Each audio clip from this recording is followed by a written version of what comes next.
somewhat. It was indeed only natural that it should be. No man can go through a period of 4 days of absolute negation of life without being weakened by it somehow. As the hours crept by, the time passed more and more slowly. The other men seemed to get unconsciously a little drowsy. I wondered if in the case of Mr. Trelawny and Mr. Corbeck, who had already been under the hypnotic influence of the Queen, the same dormance was manifesting itself. Dr. Winchester had periods of distraction which grew longer and more frequent as the time wore on. As to Margaret, the suspense told on her exceedingly, as might have been expected in the case of a woman. She grew paler and paler still, till at last, about midnight, I began to be seriously alarmed about her. I got her to come into the library with me, and tried to make her lie down on a sofa for a little while. As Mr. Trelawny had decided that the experiment was to be made exactly at the 7th hour after sunset, it would be as nearly as possible 3 o'clock in the morning when the great trial should be made.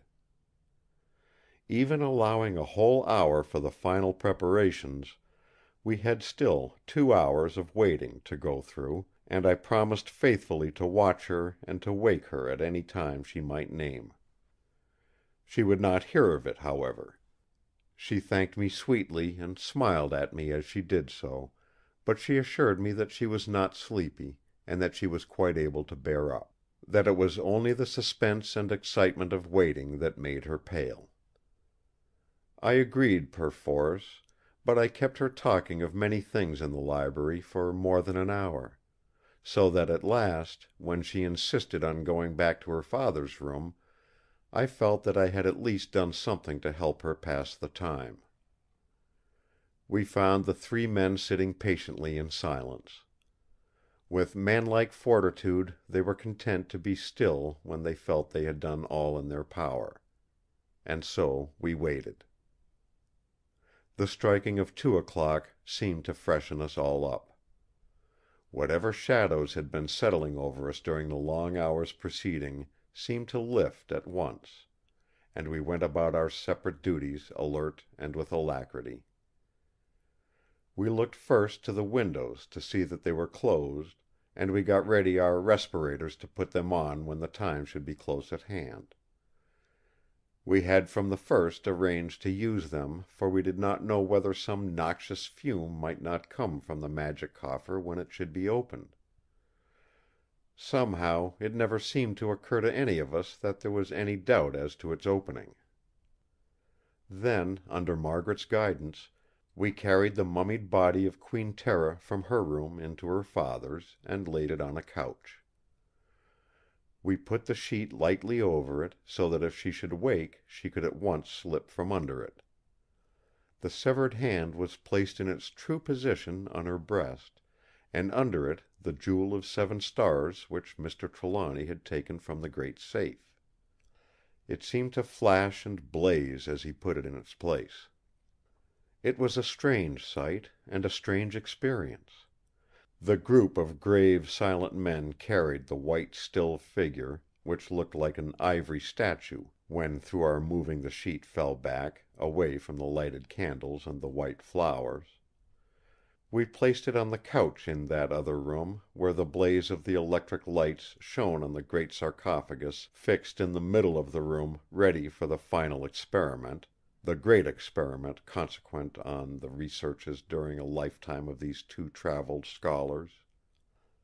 Again the startling likeness between Margaret and the mummy, intensified by her own extraordinary pallor, heightened the strangeness of it all.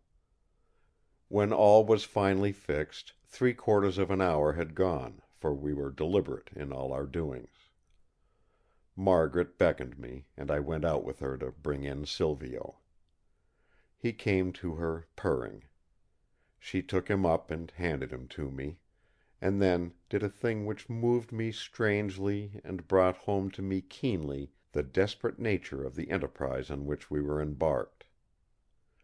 One by one, she blew out the candles carefully and placed them back in their usual places. When she had finished, she said to me: "They are done with now.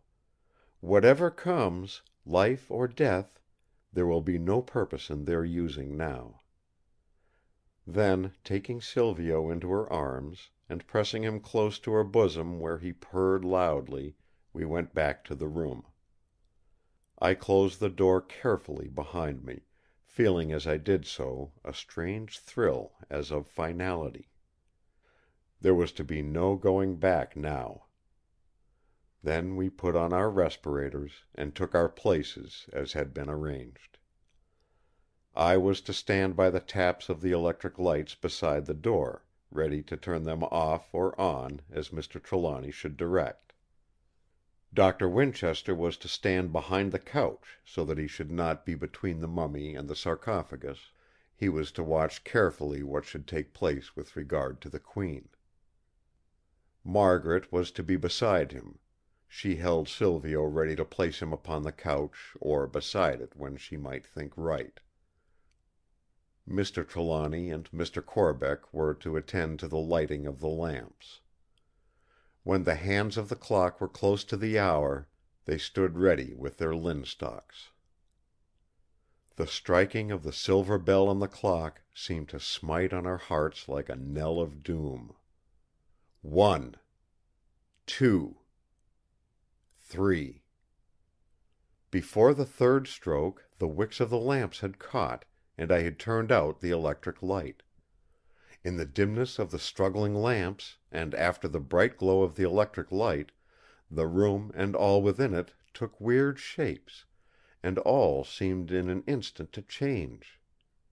We waited with our hearts beating. I know mine did, and I fancied I could hear the pulsation of the others. The seconds seemed to pass with leaden wings. It were as though all the world were standing still. The figures of the others stood out dimly, Margaret's white dress alone showing clearly in the gloom. The thick respirators which we all wore added to the strange appearance. The thin light of the lamps showed Mr. Trelawny's square jaw and strong mouth, and the brown shaven face of Mr. Corbeck.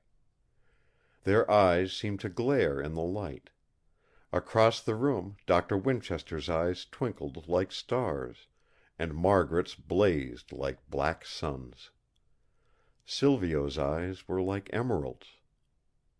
Would the lamps never burn up? It was only a few seconds in all till they did blaze up. A slow, steady light, growing more and more bright, and changing in colour from blue to crystal white. So they stayed for a couple of minutes without change in the coffer, till at last there began to appear all over it a delicate glow. This grew and grew, till it became like a blazing jewel, and then like a living thing whose essence of life was light. We waited and waited, our hearts seeming to stand still. All at once there was a sound like a tiny muffled explosion, and the cover lifted right up on a level plane a few inches. There was no mistaking anything now, for the whole room was full of a blaze of light. Then the cover, staying fast at one side, rose slowly up on the other, as though yielding to some pressure of balance. The coffer still continued to glow; from it began to steal a faint greenish smoke. I could not smell it fully on account of the respirator, but even through that I was conscious of a strange pungent odour. Then this smoke began to grow thicker, and to roll out in volumes of ever increasing density, till the whole room began to get obscure. I had a terrible desire to rush over to Margaret, whom I saw through the smoke still standing erect behind the couch. Then, as I looked, I saw Doctor Winchester sink down. He was not unconscious, for he waved his hand back and forward, as though to forbid anyone to come to him. At this time the figures of Mr. Trelawny and Mr. Corbeck were becoming indistinct in the smoke, which rolled round them in thick billowy clouds. Finally I lost sight of them altogether.